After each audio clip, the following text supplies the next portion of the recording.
But the affordable housing crisis is not only making it tough for people to buy homes in Arizona, it's also putting extra stress on Valley shelters. The ripple effect is being felt here in Phoenix, where one shelter is so full, there's a wait list dozens deep. Team 12's Jen Wall joins us this morning. Jen, what are people doing if they don't have a place to live?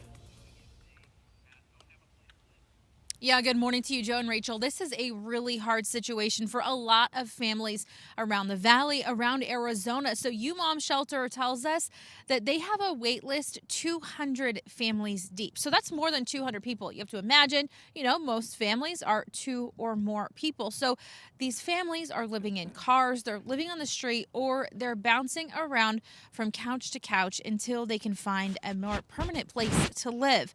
And UMOM says this is not a chronic homelessness problem they're seeing right now. More Arizonans and first-time homeless are finding it impossible to afford rent with rising prices around the state. The UMOM shelter serves 157 families, or about 550 people every night. And folks who stay at the shelter work with case managers to find a job, work on life skills, and find housing. For many, a shelter like UMOM is a last resort, but even that's not an option for families for up to 6 weeks because the shelter is too full.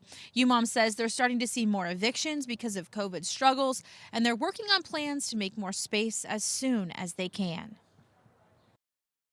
First-time homeless is huge right now. They're just, like I said, they lost their apartment due to sickness, due to not being able to pay their rent because rent increased by so many percentages right now that they're just not able to. They're basically paycheck to paycheck, and this is their only place. And having to wait 6 weeks to get into shelter is not acceptable.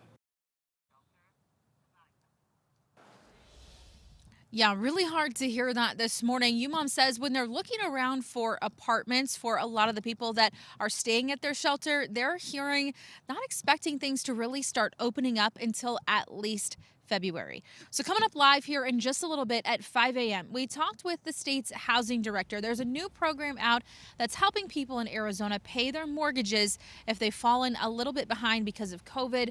And we're going to tell you how you can do that if you do think you fall into that category. For now, we're live. Back to you.